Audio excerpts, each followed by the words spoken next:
Isa sa mga pinaka-effective na pangontra ko do'n sa mga taong may evil eye diyan, siyempre bukod sa aking evil eye protection, bracelet, and necklace na suot ko, is alam ko na ako ay divinely protected ni Creator or ni God, kung anong tawag mo sa kanya, universe, isa lang naman 'yun. Kapag naniniwala ka na buong-buo, as in walang doubt, walang fear na 0.001% na ikaw ay protektado ni Creator.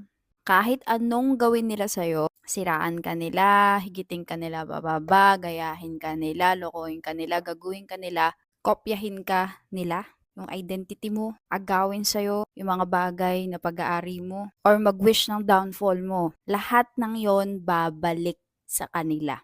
Kasi bakit? Nandun ka na sa state of consciousness na alam mo na you are divinely protected. Iba. Iba yung backer mo, si Creator. Siya yung